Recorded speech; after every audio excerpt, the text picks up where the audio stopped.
Pengusaha sawit RI belak-belakan kami tak gentar Eropa larang CPO. Larangan itu berlaku untuk ekspor dari seluruh wilayah Indonesia, termasuk dari kawasan Afrika.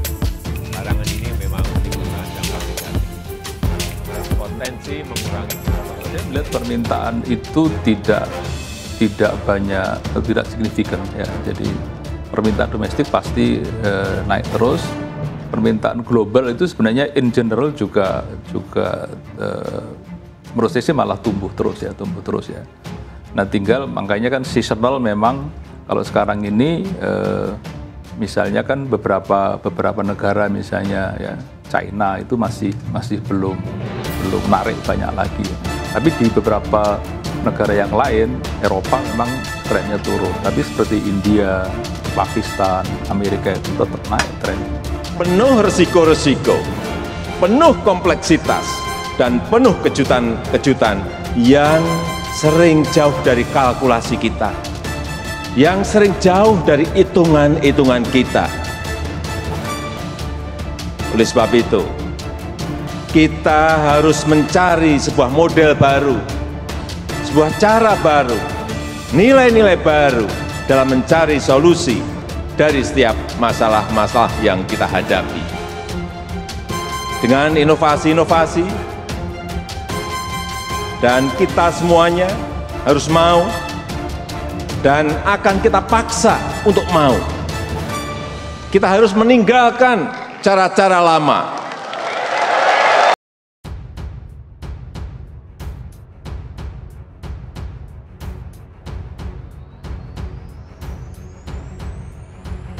Ketua Umum Gabungan Pengusaha Kelapa Sawit Indonesia, Joko Supriyono mengatakan, Indonesia tak perlu takut meski Uni Eropa menutup pintu masuk bagi CPO, RI, dan turunannya. Indonesia nggak perlu takut kehilangan Eropa karena pasar lain itu akan terus tumbuh dengan baik. Sebenarnya pasar sawit akan tetap tumbuh karena basic need. Untuk makan, untuk energi industri, pasar sawit akan tumbuh terus, tambahnya.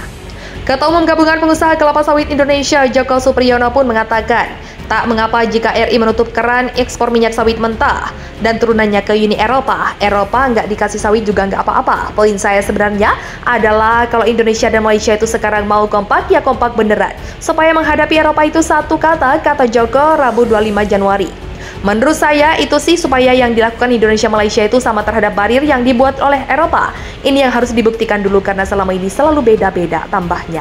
Dia pun menjabarkan bagaimana Malaysia kemudian memilih haluan berbeda meski di awal menyebutkan bakal bersama Indonesia menghadapi diskriminasi terhadap sawit. Selama saya mengikuti CPO SPC, Dewan Negara Produsen CPO, selalu begitu. Soal WTO misalnya, awalnya mau sama-sama litigasi, tapi ternyata enggak. Indonesia jalan sendiri, Malaysia jalan belakangan, paparnya. Seperti diketahui, Komisi Uni Eropa telah menyetujui undang-undang yang melarang masuknya produk yang berkaitan dengan deforestasi. Ada 6 komoditas berbasis lahan yang terancam dilarang masuk Uni Eropa, yaitu kopi, daging sapi, kedelai, coklat, karet, dan beberapa turunan minyak sawit. Keputusan UE itu sontak mendapat protes dari negara tetangga Malaysia pada Kamis 12 Januari 2023. Malaysia mengancam akan menghentikan ekspor CPO ke UE. Menteri Komoditas Malaysia Fadillah Yusof mengatakan Indonesia dan Malaysia terus mendiskusikan undang-undang baru tersebut.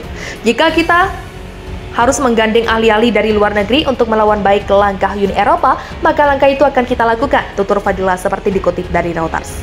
Atau opsi lainnya adalah kita bisa saja menghentikan ekspor ke Eropa. Kita akan fokus ke negara lain jika Uni Eropa mempersulit kami untuk melakukan ekspor ke mereka. Tambah Fadillah, hanya saja Joko berpendapat lain. Mesti konkret sama-sama boikot. Indonesia sudah lebih dulu soal boikot waktu RED, Renewable Energy Directive 2 dulu. Gak mau beli Airbus, cuma diucapkan 2, jadi harus konkret katanya. Eropa ini sebenarnya juga nggak ingin melarang, buktinya waktu larang ekspor kemarin juga kebingungan pada ngejar-ngejar Presiden, ujar Joko. Seperti diketahui, Presiden Joko Widodo pada akhir April hingga Mei 2022 lalu memang sempat menutup keran ekspor CPO dan turunannya menyusul kelangkaan minyak goreng di dalam negeri. Yang penting sekarang bagaimana memperjuangkan sawit kita di perdagangan global, strategi diplomasi, kita bukan diam soal undang-undang deforestasi UE. Kita underground bekerja, ungkap Joko. Misalnya soal status high risk dan low risk, sebelumnya di draft itu ditetapkan NGO, sekarang nggak jadi sealam ada engagement. Saya mungkin juga nggak akan parah banget. cetus Joko. Selain itu, Sekjen Gapki Edi Martono menambahkan, ada waktu 18 bulan sebelum undang-undang itu diterbitkan. Dengan begitu belum akan berdampak banyak bagi pasar CPU RI, termasuk terhadap harga CPU. Mereka juga belum membuat aturan yang jelas apa yang dimaksud deforestasi, waktunya 18 bulan setelah mereka keluarkan undang-undang, katanya.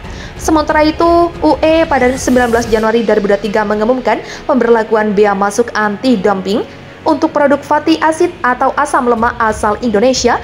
Ini mengikuti investigasi yang menunjukkan bahwa industri UE dirugikan oleh impor yang dibuang karena tidak dapat bersaing dalam harga yang mengakibatkan hilangnya pangsa pasar, dikutip situs resmi Komisi Eropa.